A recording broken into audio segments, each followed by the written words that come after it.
Right breaking news చూస్తున్నాం. BRS అనుబంధ సింగరేణి కార్మిక సంఘం ఇన్ఛార్జ్ బాధ్యతల నుంచి కవితను తొలగిస్తూ పార్టీ నిర్ణయం తీసుకుంది.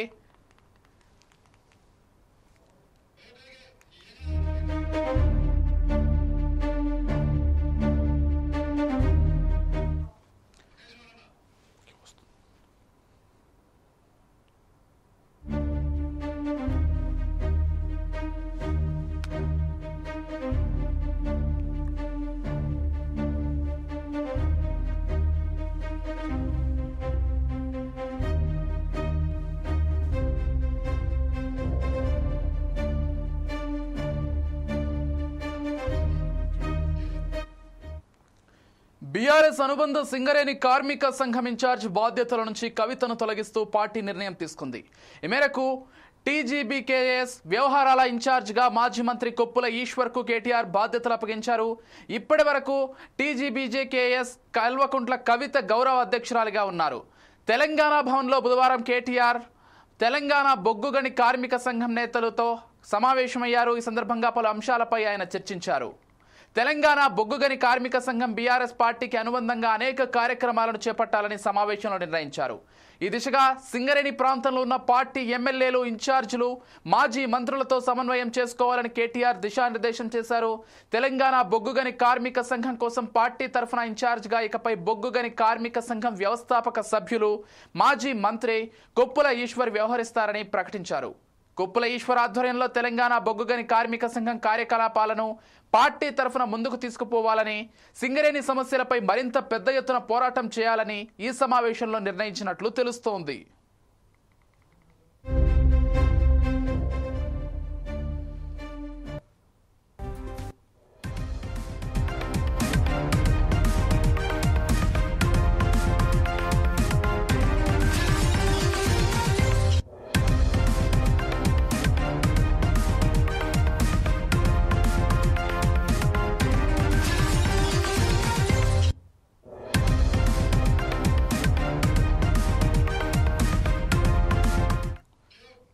సింగరేణి కార్మికులకు కాంగ్రెస్ ప్రభుత్వం ఎన్నికల సందర్భంగా ఇచ్చిన హామీని అమలు చేసేదాకా ప్రభుత్వంపై ప్రజాక్షేత్రంతో పాటు అనేక ఇతర రూపాల్లో ఒత్తిడి తీసుకురావాలని దిశానిర్దేశం చేశారు.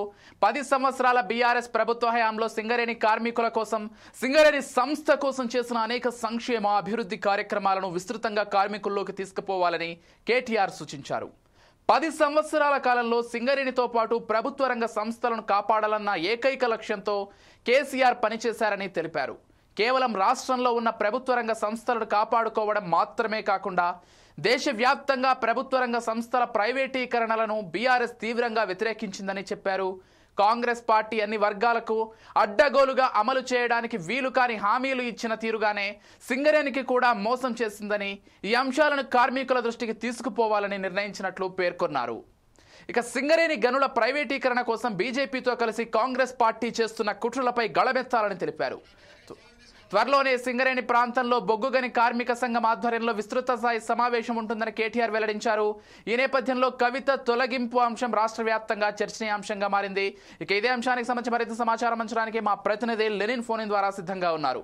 చెప్పండి లెనిన్, అంటే ఇప్పటికే బీఆర్ఎస్ కవిత మధ్య కొంత గ్యాప్ వచ్చినట్లుగా మనందరికీ తెలిసినటువంటి అంశమే. అంటే ఈ గ్యాప్ మరింత పెరిగినట్లుగా స్పష్టంగా అర్థమవుతుంది. ఎందుకంటే మొన్న బీసీ నేతలు ఎవరైతే కవితపై కామెంట్స్ చేశారో అప్పుడు బీఆర్ఎస్ నుంచి ఎటువంటి రియాక్షన్ రాకపోవడం కావచ్చు, అంటే కేటీఆర్ లేకపోతే హరీష్ రావు మాట్లాడకపోవడం కావచ్చు.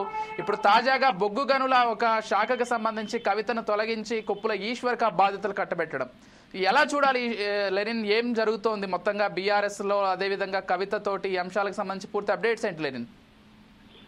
విజయ్, ఏదైతే బీఆర్ఎస్ పార్టీ అనుబంధ సంఘంగా ఉన్నటువంటి సింగరేణి కార్మిక సంఘం ఇన్ఛార్జిగా కవిత కొనసాగుతూ వస్తున్నటువంటి నేపథ్యం మనం చూడవచ్చు. అయితే ఆ బాధ్యతల నుంచి కవితనైతే తొలగిస్తూ పార్టీ అయితే నిర్ణయం తీసుకుంది. ఈ మేరకు ఏదైతే సింగరేణి యూనియన్స్ నిన్న కేటీఆర్ గారితో ఏదైతే సమావేశమయ్యారు, సమావేశంలో అనేక అంశాలను కూడా తెర మీదకి తీసుకురావడం జరిగింది. గతంలో ఏదైతే బీఆర్ఎస్ పార్టీ అధికారంలో ఉన్న సమయంలో 10 సంవత్సరాల బీఆర్ఎస్ ప్రభుత్వ హయాంలో సింగరేణి కార్మికుల కోసం, సింగరేణి సంస్థ కోసం చేసిన అనేక సంక్షేమ అభివృద్ధి కార్యక్రమాలను విస్తృత విస్తృతంగా కార్మికుల్లోకి తీసుకుపోవాలని చెప్పేసి కూడా పార్టీ ఏదైతే అధినేత ఏదైతే అధ్యక్షుడిగా ఉన్నటువంటి కేటీఆర్ అయితే తెలిపారు. రాష్ట్రంలో ఉన్న ప్రభుత్వ రంగ సంస్థలను కాపాడుకోవడం మాత్రమే కాకుండా దేశవ్యాప్తంగా ఉన్న ప్రభుత్వ రంగ సంస్థల ప్రైవేటీకరణలను బీఆర్ఎస్ తీవ్రంగా వ్యతిరేకిస్తుందని చెప్పేసి కూడా వారు గుర్తు చేసుకున్నారు. అయితే కాంగ్రెస్ పార్టీ అన్ని వర్గాలకు అడ్డగోలుగా ఏదైతే అమలు చేయడానికి వీలు కాని హామీలు ఇచ్చిన తీరుగానే సింగరేణికి కూడా మోసం చేస్తుందని చెప్పేసి కూడా ఈ అంశాలను కార్మికుల దృష్టికి తీసుకుపోవాలని చెప్పేసి కూడా వారు అనడం జరిగింది. అయితే ఏదైతే సింగరేణి గనుల ప్రైవేటీకరణ కోసం బీజేపీతో కలిసి కాంగ్రెస్ పార్టీ చేస్తున్న కుట్రలపై గలమెత్తాలని చెప్పేసి కూడా వారైతే దిశానిర్దేశం అయితే చేయడం జరిగింది. ఏదైతే గత కొద్ది కాలంగా కవిత అలానే కేటీఆర్ మధ్యలో గ్యాప్ పెరిగిందని చెప్పేసి కూడా ఒక చర్చనీయ అంశంగా మారింది. ఏదైతే పార్టీ తీసుకున్నటువంటి పలు కార్యక్రమాల్లో కూడా కవితనైతే దూరం పెడుతూ వస్తుంది పార్టీ. అయితే ఇదే క్రమంలో గతంలో ఏదైతే కవితకు సంబంధించినటువంటి బీసీల పైన రిజర్వేషన్ కోసం పోరాడినప్పుడు అయితే మల్లన్న చేసినటువంటి వ్యాఖ్యలను కూడా ఏదైతే పార్టీ కొంత పార్టీలో ఉన్నటువంటి నాయకులు స్పందించినప్పుడు కూడా కేటీఆర్ కూడా ఎక్కడ స్పందిస్తూ రాకపోవడము, అలానే ఏదైతే సింగరేణికి సంబంధించినటువంటి ఇన్ఛార్జిగా ఉన్నటువంటి కవితను తొలగించడం అయితే ఒక చర్చనీయ అంశంగా అయితే మారింది. ఇదిలా ఉండగా ఈ ఏదైతే సింగరేణి ఇన్ఛార్జిగా కల్వకుంట్ల కవితను తొలగించిన వెంటనే ఈ బాధ్యతలు మాజీ మంత్రి ఉన్నటువంటి కొప్పుల ఈశ్వర్కి అయితే బాధ్యతలను అప్పగించారు. అయితే ఏదైతే తెలంగాణ బొగ్గు గని కార్మిక సంఘం బీఆర్ఎస్ పార్టీకి అనుబంధంగా అనేక కార్యక్రమాలు చేపట్టాలని సమావేశంలో అయితే నిర్ణయించారు.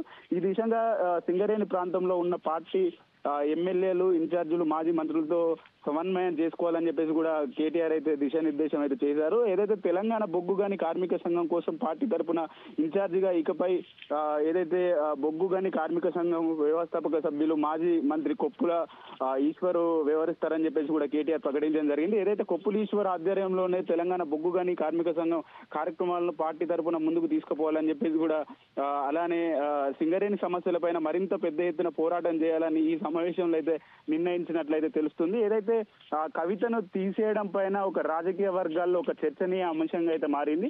మరి ఎందుకు కవితను దూరం పెడుతూ వస్తున్నారు, అసలు కవితకు కేటీఆర్ మధ్య ఉన్న విభేదాలు ఏంటి అనే కోణంలో రాజకీయ వర్గాల్లో అయితే ఒక చర్చనీయ అంశంగా అయితే మారింది. అయితే మనం చూసుకున్నట్లయితే గతంలో ఏదైతే కవిత ప్రెస్ మీట్ పెట్టినప్పుడు కూడా నేను ఏదైతే నా ఎజెండా భవిష్యత్తు కార్యాచరణ తీసుకొని ముందుకెళ్తా అని చెప్పడం జరిగింది. ఆ తర్వాత జాగృతి కార్యాలయం ఓపెన్ చేసింది. జాగృతి పేరుతోనే నేను ఇకపై ముందుకెళ్తా అని చెప్పేసి కూడా కవిత చెప్పడం జరిగింది. ఏదైతే గతంలో కవిత కొంతమంది కేసీఆర్ చుట్టూ దయ్యాలు చేరారు అని చెప్పి దయ్యాలు ఉన్నాయని చెప్పేసి కూడా ఆరోపణలు అయితే చేస్తూ వచ్చింది. ఆ తర్వాత అయితే ఏదైతే నేను అంతర్గతంగా పార్టీకి ఏదైతే పర్సనల్ గా లెటర్ రాసిందో అది ఎట్లా లీక్ అయింది అనేది కూడా కవిత అయితే ప్రశ్నించినటువంటి నేపథ్యం మనం చూడవచ్చు. అయితే ఈ క్రమంలోనే కవితను తొలగించడం ఒక రాజకీయ వర్గాలను అయితే ఒక చర్చనీయ అంశంగా అయితే మారింది. Vijay. Right, thank you Lenin.